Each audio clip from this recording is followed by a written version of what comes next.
Hello, it is Ed Butowsky with Chapwood Finance, and I'm honored to have Axel Merk with us today. He's the president of the Merk Funds. And Axel, I've watched you for many years, and you started your firm in 1994.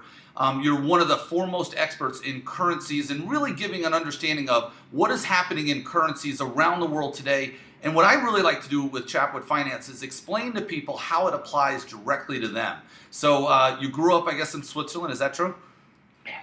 First in Germany, then in Switzerland, yes. And the reason we drifted into currencies is because we didn't really like anything else anymore. We actually used to focus on fundamental analysis in high-tech companies. But then as the bubble built and we had to get more global, then more macro, then a decade ago we became more cash and precious metals managers. And so that's how we drifted into currencies. And that's also why we have much more of a macro perspective than your typical day trader in currencies that mostly worries about the carry trade. Well, I absolutely love currencies. I love managed futures. I love finding investment categories that don't go all up and down with the overall market. And that's what I love about, the Merk funds and the investments that you do, because they're non-correlated. And part of the reason I wanted to interview you was to get your perspective on currencies and what's happening around the world. And also, I would love people to take a look at your fund. This isn't a promotional video. You're not paying me anything. But I think everyone needs to have some exposure to what you do. So having said that, Axel, right now everyone's talking about Europe starting to become inflamed again based on what happened in Cyprus. Talk to me a little bit about your concerns and your thoughts about the currencies around the world, and where are some of those little problem areas that could become really big problems?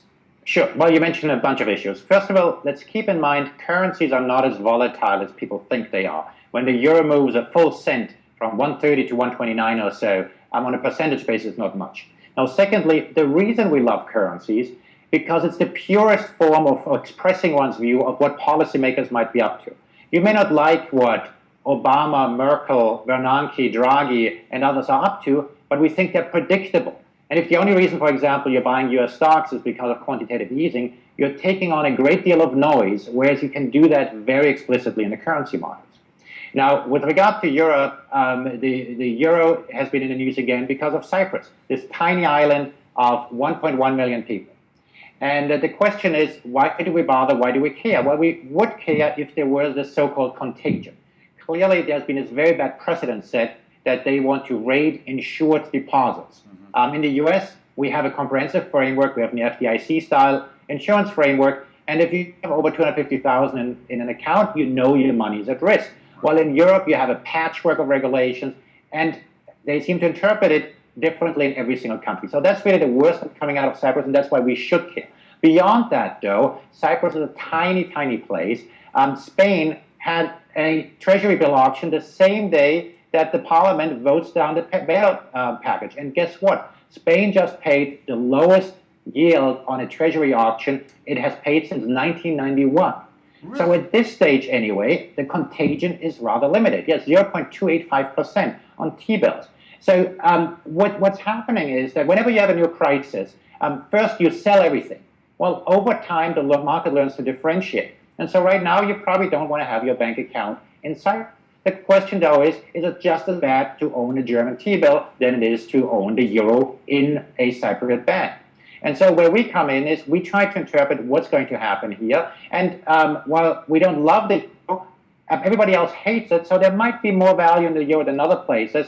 And if we take a step back and look at the bigger picture, the European Central Bank is actually the only central bank around the world of the major central bank mopping up liquidity. Everybody else is printing like crazy. The Europeans are mopping up liquidity. So if you take the two together, the euro being the most hated currency, they are mopping up liquidity. Well, there just might be some value. I'm not going in there as far as saying, hey, mortgage your house and buy the euro, but you've got to be able to be a contrarian and value investor at times, and clearly you'll get burned at times as well.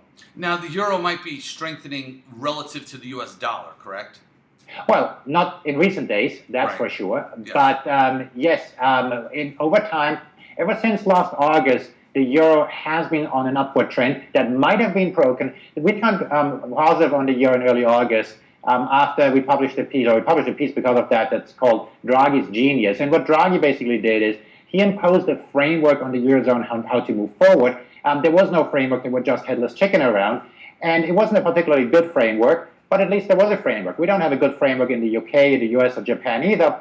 And so we saw it in that sort of context. Now the question is, with what's happening in Cyprus, are we back to where we have these headless chicken in charge? Right. And that is something that remains to be seen. In a typical Eurozone fashion, what is happening, you have a crisis to shake policymakers. And by the way, the European Parliament just passed a bill to actually enable that central bank regulator to take place. So they're taking a step forward just as they're taking a step back elsewhere. Now, you mentioned in the context of the US dollar, yes, clearly that's what we're looking at. And in the context of what's happening around the world as well, let's not forget what's happening in Japan, the UK, and Canada, and I'll be glad to get into that as well. Well, when you start looking at the United States, one of the things that we talk about is the printing of money is devaluing our currency. Well, if in Europe they're devaluing their currency by printing of money and Japan's devaluing their currency because of that, where does this end? And is that actually happening? And I have no problem with you making me look like a fool in this interview, okay? So if I say something that isn't right, jump all over me. But I always have had the belief that we are devaluing our currency at such a strong rate that it's making the goods that we're buying from outside the U.S. a lot more expensive. Is that true? That is correct. Okay. We have the better printing press than much of the rest of the world. I say much of the rest of the world because there are clear cultural differences in different central banks around the world. And you always have to watch what policymakers do versus what they say.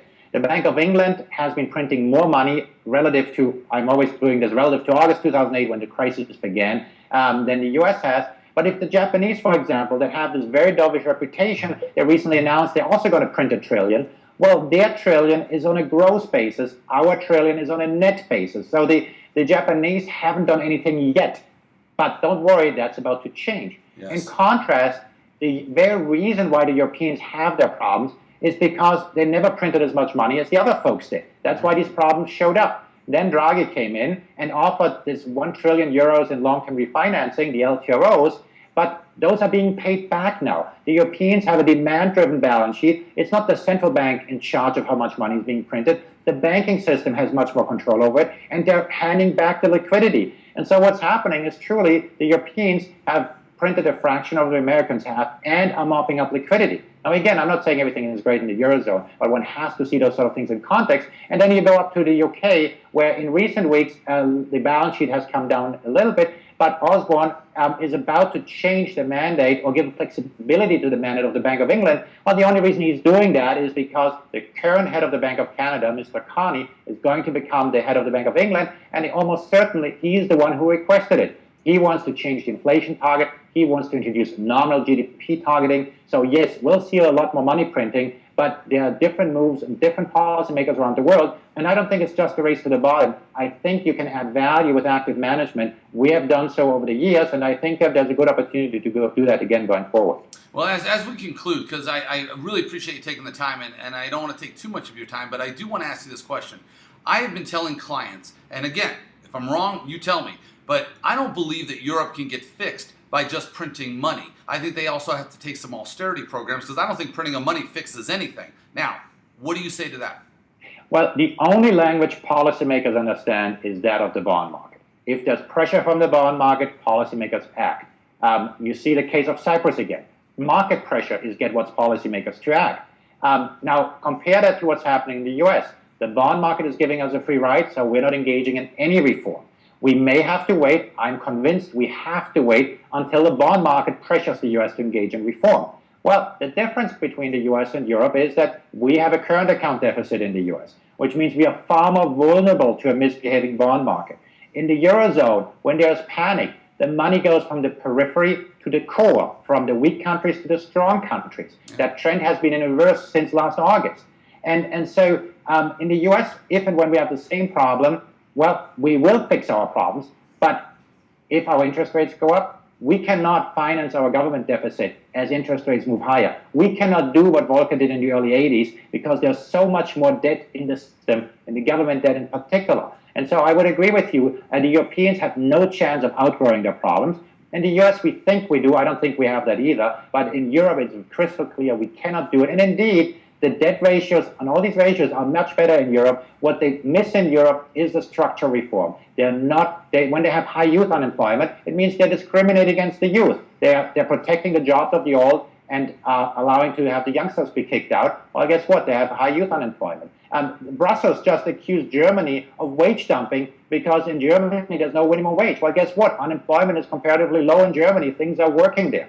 So you need more structural reform in Europe, but policymakers back. And the euro is doing fine, but the economies in the periphery are not doing fine. Well, I think they call that stagflation, and I think the whole world is in stagflation right now.